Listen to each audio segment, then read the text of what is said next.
ஸ்ரீ குருப்யோ நமஹ. பாலாம்பிகா சரணம். நம்ம இன்றைக்கி பார்க்க போகிற கோயில் வந்து மதுரை மீனாட்சி அம்மன் கோயில், தமிழ்நாட்டில் இருக்குது. இதுவும் one of the Shakti Peetham. மீனாட்சின்னா தெரியும், மீன் போன்ற அழகான கண்களை உடையவள் அப்படின்னுட்டு. அவள் வந்து பர்வதராஜனுக்கு பிறக்கும் பொழுது அவள் அந்த கதையெல்லாம் உங்களுக்கு தெரிஞ்சிருக்கும். அவளோட வந்து 3 ஸ்தனங்களோடு பிறந்திருப்பாள் அவள். அப்பொழுது ராஜா ரொம்ப வருத்தப்படுறான். இந்த மாதிரி இருந்தால் எப்படி என்னோடய குழந்தைக்கு நான் திருமணம் செய்து வைப்பது அப்படின்னு பிறந்ததுலேருந்தே அவன் மனது வருத்தப்படுகிறது. அப்போது யாரோ சாமி வந்து அவனோட கனவுல சொல்கிறா, எப்போ வந்து அவள் யாரை கல்யாணம் பண்ணிக்கிறாளோ, ஒரு ஆண்மகனை பார்க்கிறாளோ, ஆண்மகன் பார்க்கும்பொழுது அந்த 3வது ஸ்தனம் அவளுக்கு மறைந்து விட்டால் நீ அவனுக்கு அவளை திருமணம் முடித்து விட வேண்டும் அப்படின்னு சொல்கிறார். உடனே அதுக்கு அந்த ராஜாவும் ஒத்துக்கிறான். அப்படி பார்த்தபோது தான் சுந்தரேஸ்வரரை பார்க்கும்பொழுது அந்த 3வது ஸ்தனம் போய்விடுகிறது. அதனால் சுந்தரேஸ்வரருக்கு திருமணம் செய்வதாக இந்த கதைகளெல்லாம் எல்லாருக்கும் தெரிஞ்சிருக்கும்.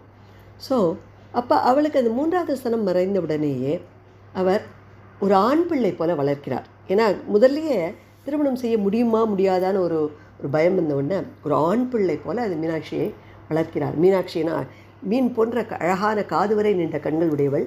அதனால் மீனாட்சி என்று பெயரிட்டு அவளை ஒரு ஆணை போலவே வளர்க்கிறார்.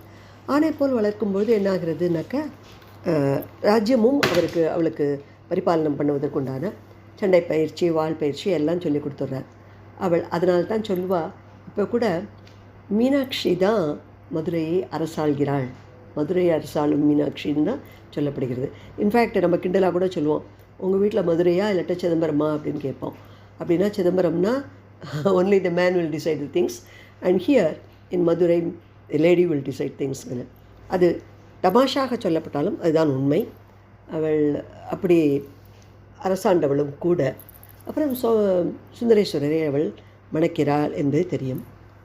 சடவராயன் குலசேகரன் என்னும் மன்னன் தான் இந்த முதல்ல இந்த கோவிலை கட்டுறான். அவர் கோவில் கட்டினதுக்கப்புறம் பல முறை சிதிலமடைந்து மாலிகாஃபூரோட இன்வேஷன்லாம் ஆகி அப்புறம் அந்த அம்பாளையே கொண்டு போய் நாகர்கோயிலில் மறைத்து வைத்து, ஏன்னா சிலையே அவன் உடைச்சுருந்தான் இல்லையா, ஸோ அதனால் அப்படி ஆகக்கூடாதுன்னு சொல்லி சிலையை எடுத்துன்னு போய் நாகர்கோயிலில் ஒரு கோவிலில் வைத்து ஸோ அதுக்கு சவுத்துக்கு அவன் வர்ற போல் இன்வேஷனுக்கு அப்படியெல்லாம் வைத்து பாதுகாக்கப்பட்டவள் தான் மதுரை மீனாட்சி. அப்புறம் மீனாட்சி திருப்பி இவாளோட இந்த முகல் இன்வேஷன் எல்லாம் முடிந்த பின்ன கொண்டு வந்து மதுரையில் பிரதிஷ்டை செய்தார்கள். மதுரை கோவிலை அப்புறம் புனரமைத்தார்கள். அந்த மதுரை கோவில் புனரமைப்பதற்கு நாயக்கர்கள் ஆட்சியில் தான் ரொம்ப டிஃப்ரெண்ட் கோபுரங்கள் எல்லாம் கட்டி, மண்டபங்கள் கட்டி, 1000 கால் மண்டபங்கள் கட்டி, மதுரையில் இருக்கிற சிற்பங்கள் எல்லாம் பார்த்தோன்னா அவ்வளவு நல்லாயிருக்கும்.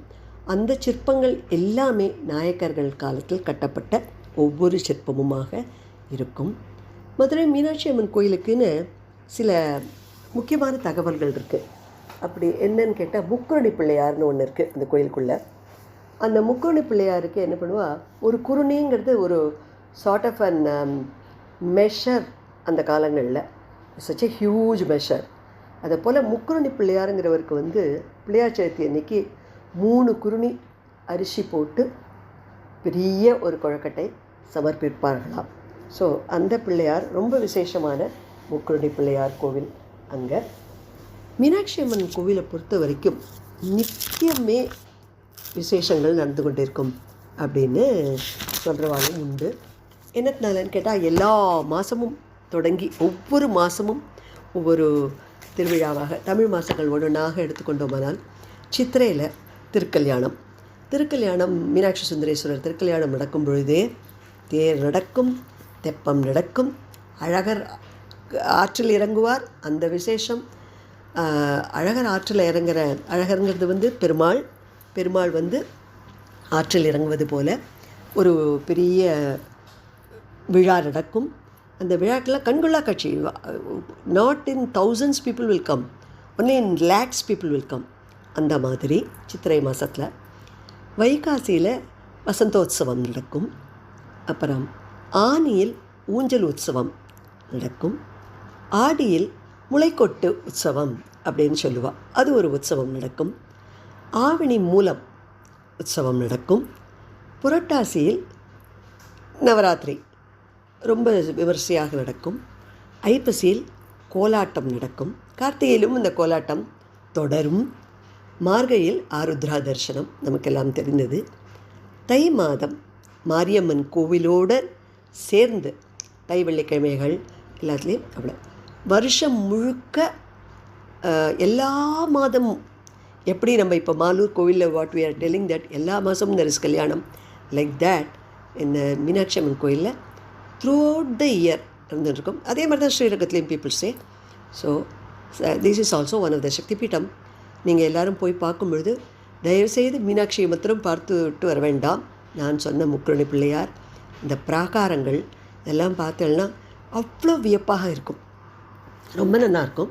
ஸோ அதனால் ஒரு பெரிய ஃபெஸ்டிவ் நடக்கும்போது போக முடியாது, கூட்டமாக இருக்கும் என்று தோன்றினால் ஈவன் சாதாரண நாட்களில் போகலாம். எல்லா நாட்களுமே அவளுக்கு இதுதான் சொல்லுவார்கள்.